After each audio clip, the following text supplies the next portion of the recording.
This is the Ideas Podcast, the show where instructional designers discuss ideas over a nice cup of tea. Warning, other beverages may be consumed.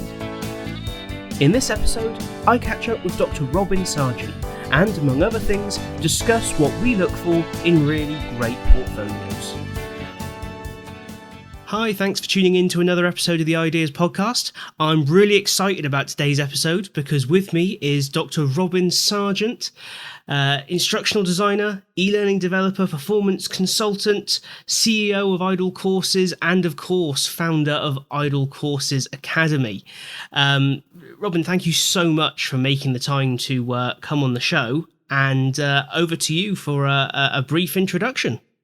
Well, that was a pretty good introduction, and I am so happy to be here. I love supporting people in the, idle industry or the instructional design and online learning world. So happy to be here. So I guess the only other thing that I would add is that, I have been an instructional designer and e-learning developer for over 13 years, and just running Idle Courses and the various, courses that also support our industry, and then also we serve clients. Awesome. I think that's probably the briefest response to a brief introduction I've ever had. I have to put my tea down a little quicker than I intended to there. So speaking of tea, on to what everyone knows is the most important question in this podcast. What will you be drinking when we chat today? I actually sounds a little, snooty, but I'm actually drinking a Nespresso, and it's, Ooh. I know, it's so good, right? And it's like, so it's automated. It's almost like a Keurig that makes espresso for you. Oh. And it even comes with the little foaming device where I pour my almond milk in there and it just foams it for me. And I have homemade lattes. It's a beautiful thing. My husband bought it for me for our anniversary. So I'm on my second one. I think that's fairly normal for people with a coffee machine in the house, isn't it? I know when I first kind of set up my business and came out on my own, my wife bought me a Sage coffee machine for the kitchen, which has seen far too much use on a daily basis since then. Today, though, I'm not having coffee. I'm enjoying a lovely Red Label tea. I say lovely Red Label tea. It was the cheapest tea I could find in the nearest supermarket. But it's tea. It's fine. So important stuff out of the way. I guess we can talk about learning and instructional design and all that kind of stuff. And I guess the obvious question to yourself is, what's your journey looked like in becoming an instructional designer? Because I've spoken before to people, and it's not exactly the career people that at 6 years old at school, when you're asked what you want to be, instructional designer, it's not on the list. So what journey did you take to discover it? Yeah, I mean, this, just like you said, it's the same story for many of us, and for me as well.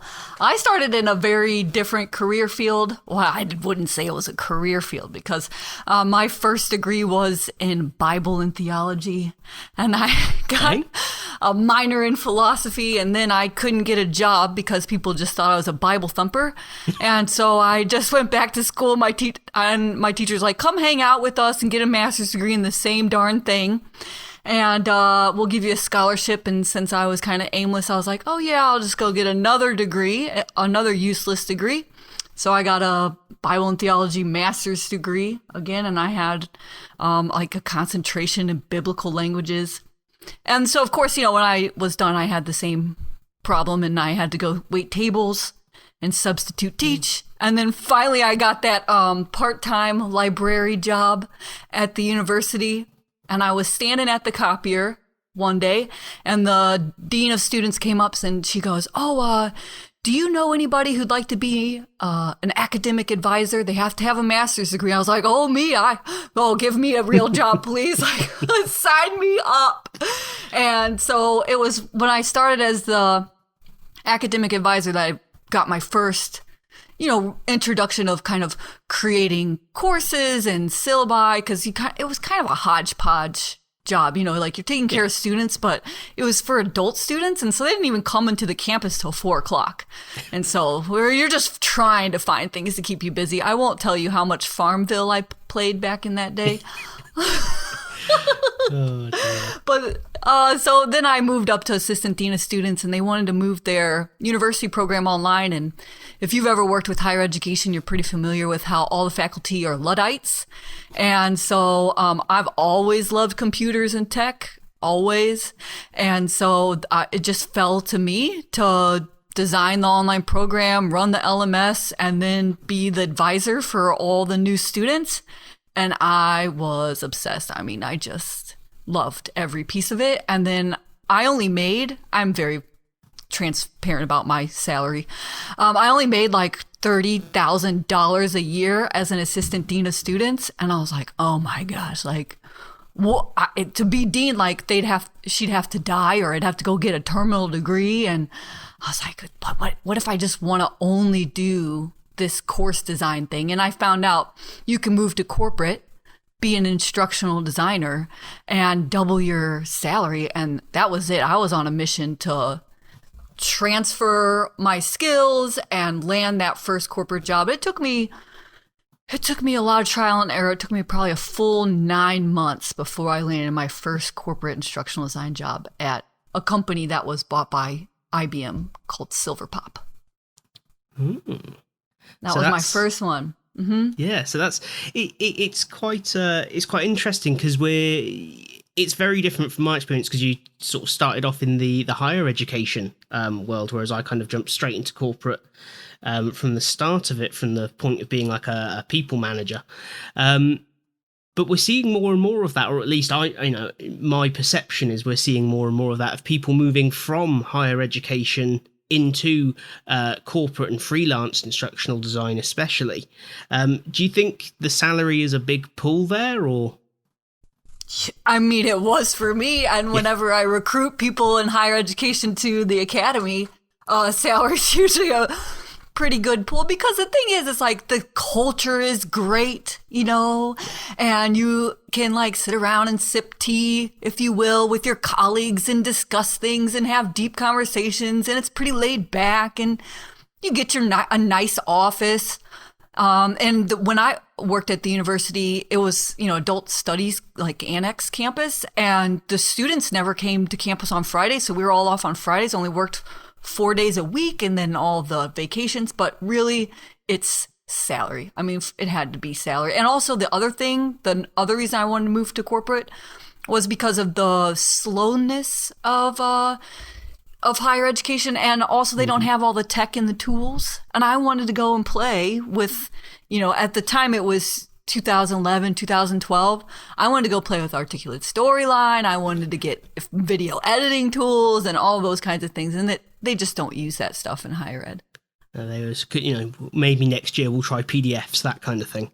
It's everything I did just wowed everybody, and I added some hotspots on PowerPoint. They were is so behind.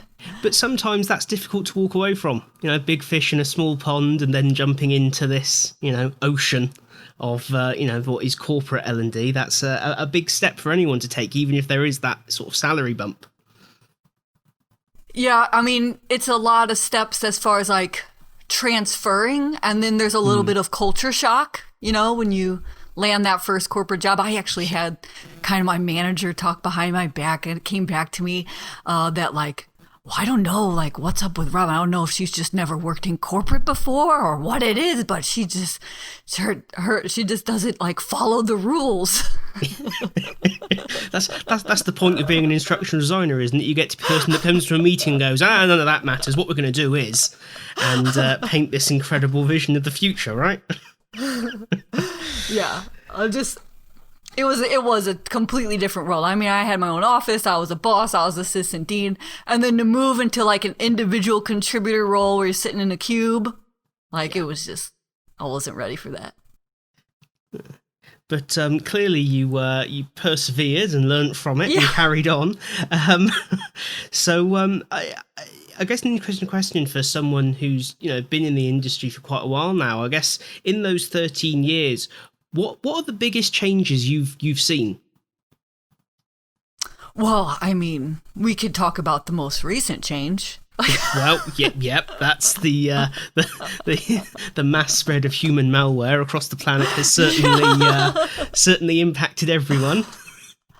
I mean, I guess it's been a lot of different things that have changed. I mean, just the authoring tool, I think it was like basically only integrated with PowerPoint at the time when I started. And so all the fast editing tools, the cloud tools that you have, I mean, that alone just kind of changes the landscape of what you can do. I remember it would take me forever just to try to make an interesting video, right? And now it's so fast. You got Camtasia and like Beyond is even, pre-animated animations, and you can just put them together pretty quickly, and Biteable and all those other kind of fun things. So that's the first thing I noticed. And then the other thing that I noticed that's kind of, I guess what you would say it's outside of corporate training, but it's the amount of digital course products that are available. And I'm actually a huge fan. I buy courses all the time. Absolutely, yeah. It's but I think again we were sort of chatting very briefly before we started, and we said about it's always concerning when people in the learning world don't get excited about learning.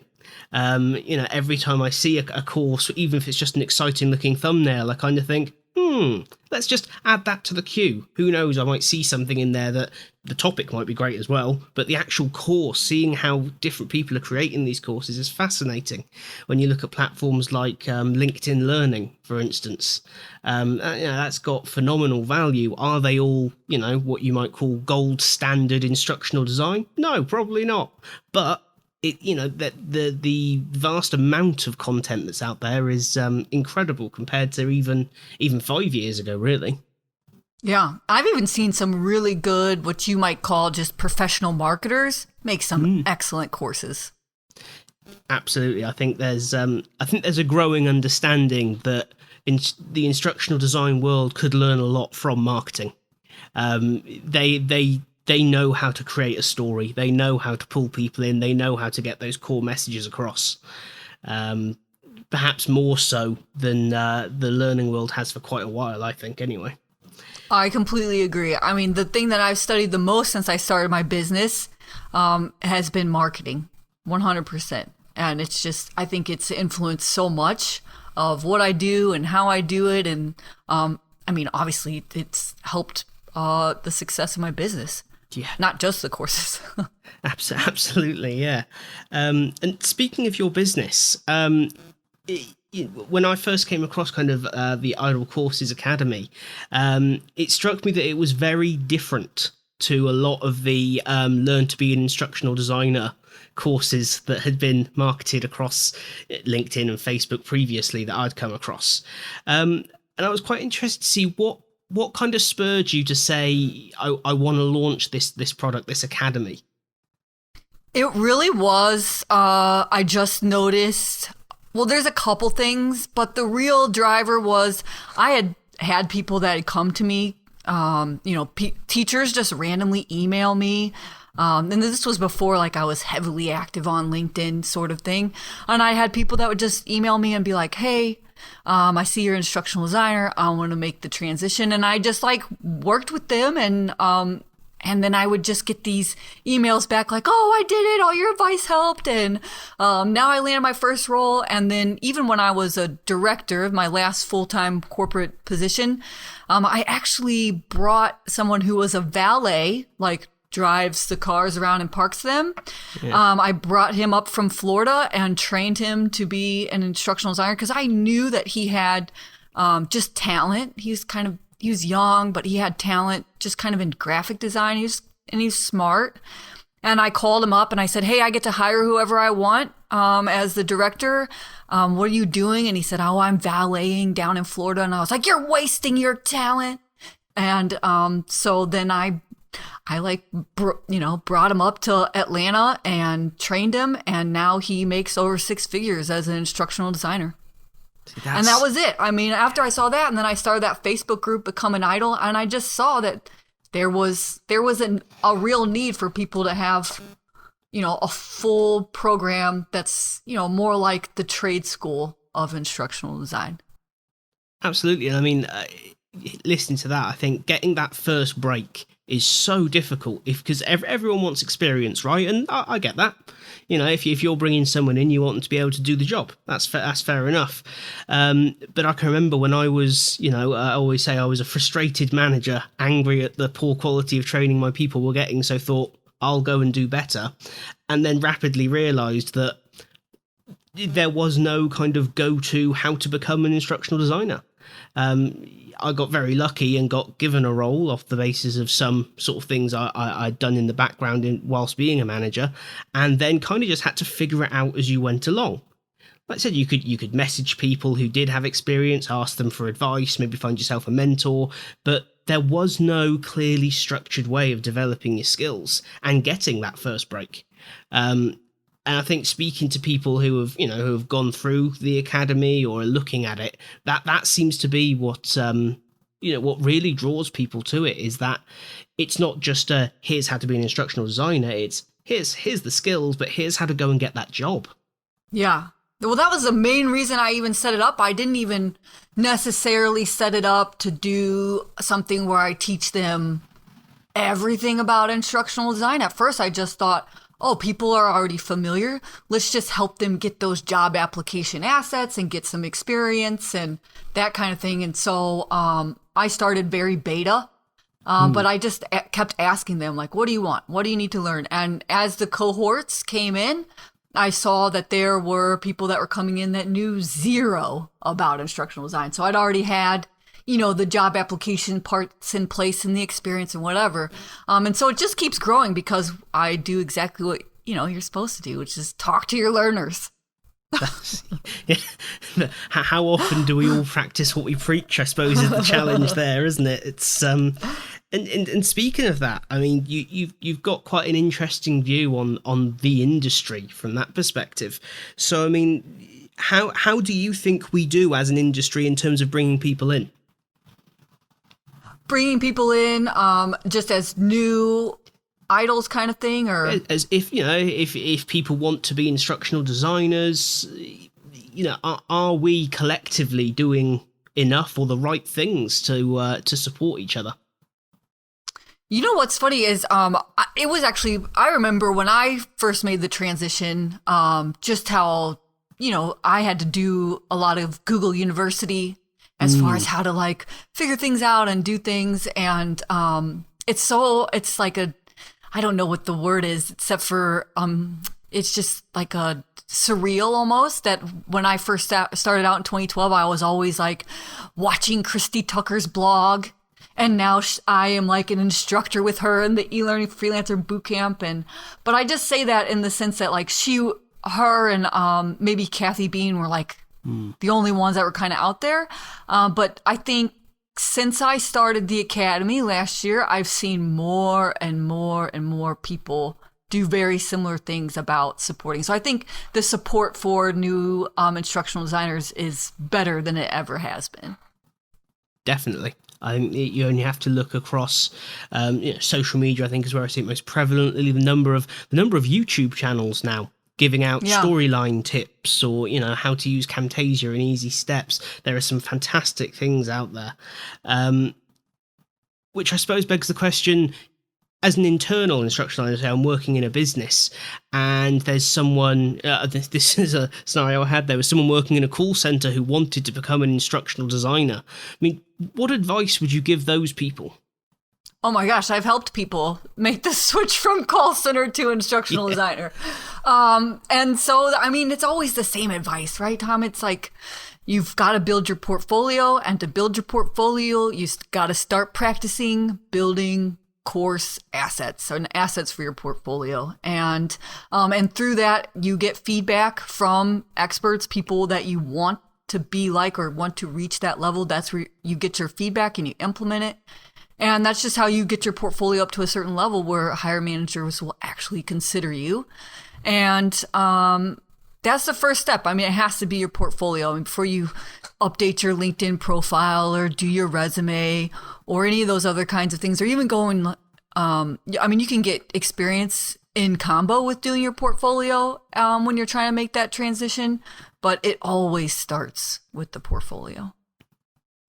And that's really interesting, because I think back to when I got my first role, and it was a few years ago now, but not that long ago, really. And portfolio was not even something to discuss. It was just hire on resume and based on a couple of interviews. And I can't think now any scenario in which I would bring someone into my business based purely on a resume. Mm-mm. It's quite an interesting shift. I think there's more of a focus now on what you can do rather than how long you've been doing it. Which I guess makes a lot of sense. I mean, our industry is, I mean, especially now, right? So it's online, it's visual, and we want to see proof. I'm the same way, Tom. Like, even when I was hiring, like, I had to see. I did a couple of rounds of interviewing and reviewing, and they didn't have a portfolio. I just threw it out. I didn't even look at their resume.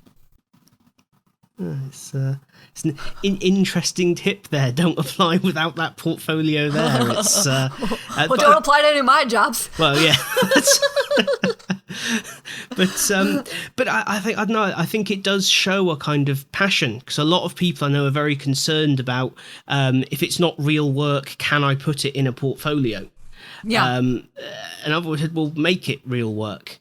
You know, I remember when I did my first portfolio, there were courses on there about lighting and sound setups, which I did in college, and how to run an allotment, because it's content that I knew. So I created courses about it to show what could be done. I know others are sort of going with the lorem ipsum, just filler text, which I think can show the technical development side of it. But where do you stand on that? Would you rather see that filler text, or would you rather see content, or do you think they're pretty much the same?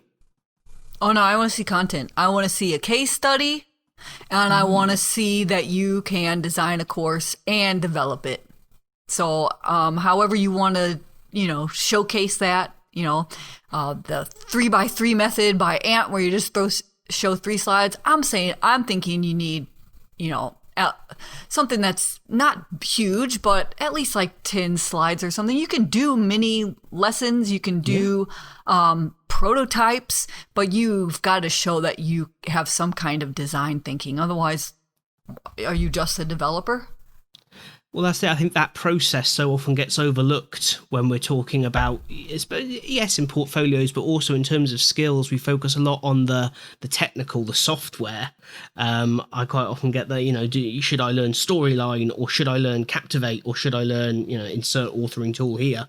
When in fact the first question is, do you know how to design effective learning? Because if you don't, the software isn't going to help you. Yeah. So it's really interesting to hear that content is definitely what you'd want to see. I think much the same. So I guess quite an interesting thing would be, there's quite a lot of people looking to move into instructional design at the moment. Do you think that's been an ongoing increase for quite a while now? Or do you think that's driven a lot by, the global situation, we shall say? So I started that Become an Idol Facebook group last year, I think around like June of last year. And I didn't see any other Become an Instructional Designer Facebook groups at the time. And so I can say absolutely just based on those numbers. And then, of course, that people can see that they can make that transition.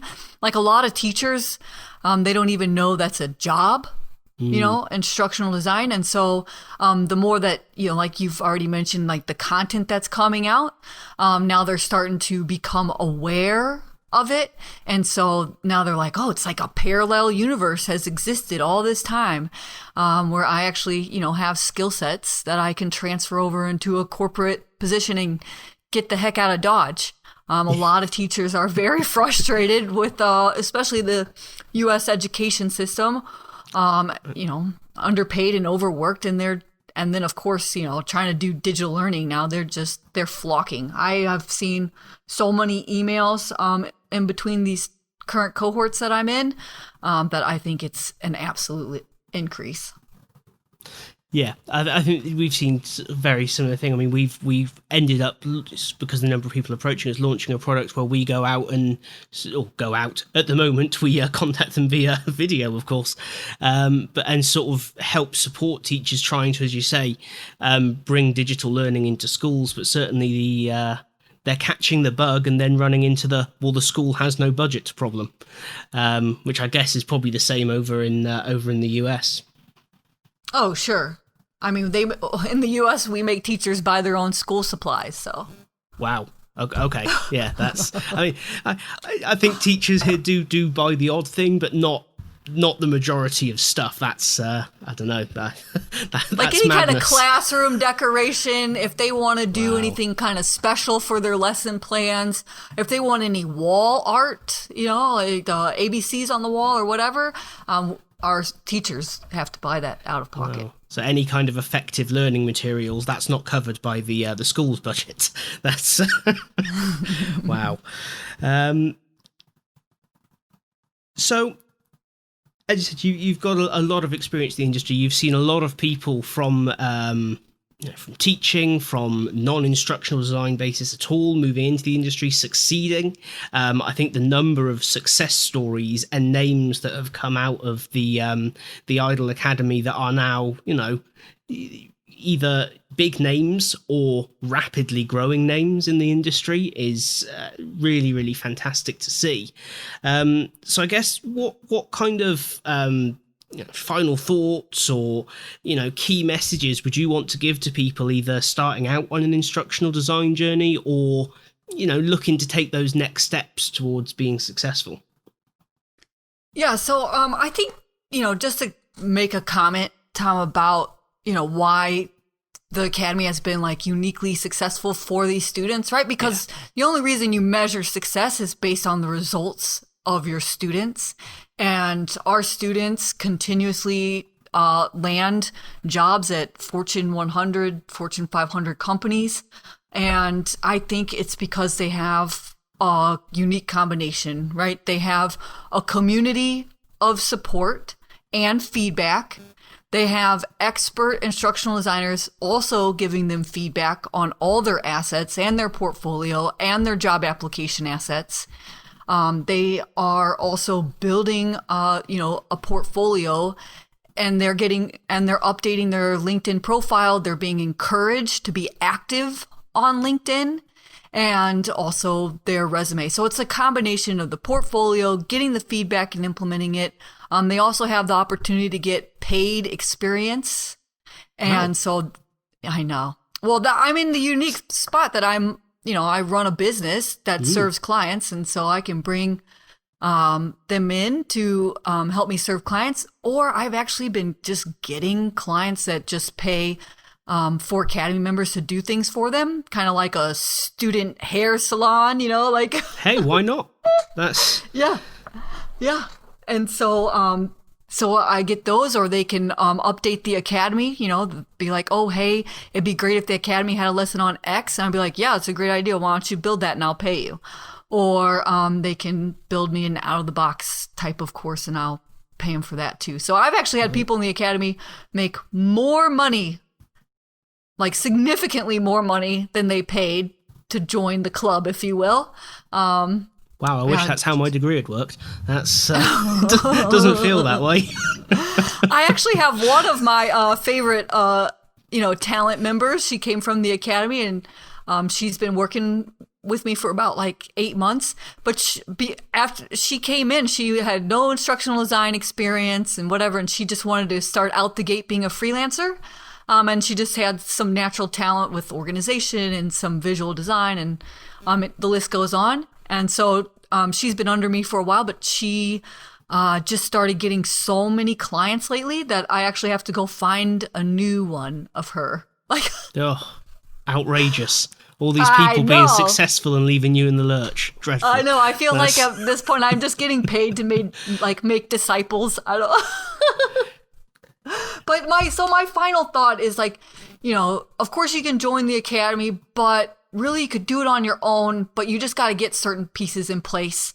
And that is, you got to get your portfolio, and you got to find someone who is where you want to be in the industry to give you feedback. And that's always a tricky part, because you're asking for a lot of time. You're asking for people to give you time and to, give you energy into supporting you.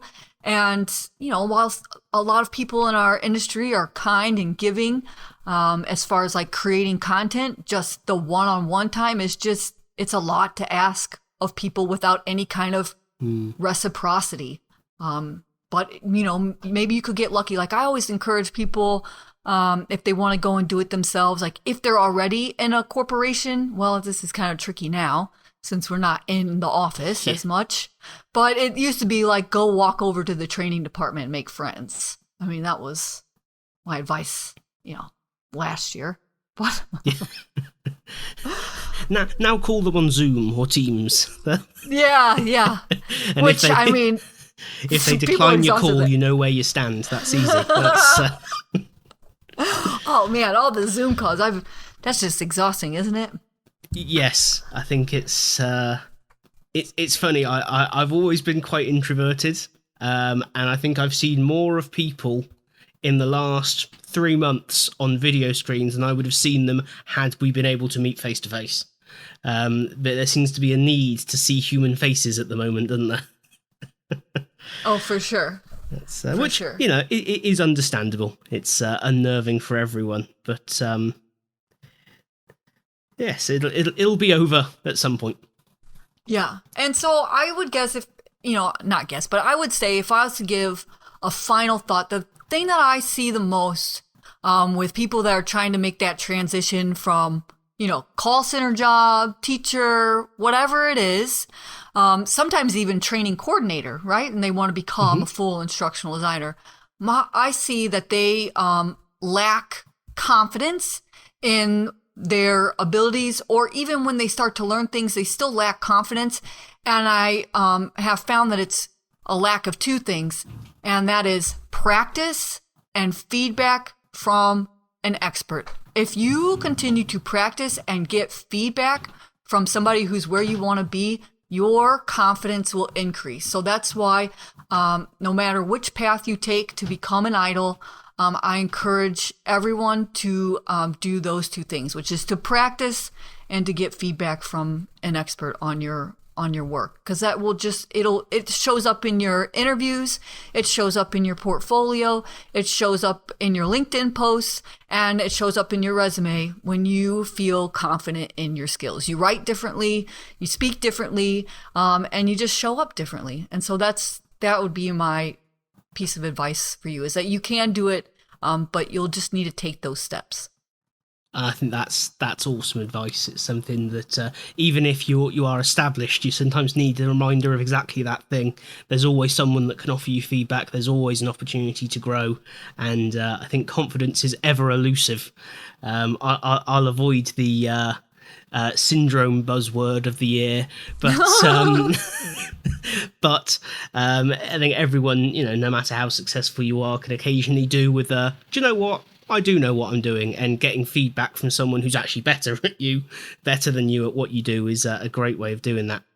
Robin, I want to say thank you so much for making the time, because I know you must be extremely busy, with all your people leaving and making you find new people to help you out. So, thank you so much for the time, the insight, and everything you've brought into the industry. I think the passion of of you and the people that come out of Idol and everything around it is exactly what we should have, and what I wish I'd had when I was starting out. Oh, Tom, thank you so much for having me. I am just so grateful for people like you who are also contributing to our industry and our colleagues and our future colleagues. So thanks again for having me. Thanks for listening to this episode of the Ideas Podcast. You can find contact information for myself and Robin in the description of this episode if you'd like to continue the conversation. Remember, this show is all about sharing ideas from across the industry, so if you'd like to get involved, please do get in touch. And remember, we have our Discord server. All discussion is welcome, sharing of work, sharing of ideas, and of course getting involved in the show there.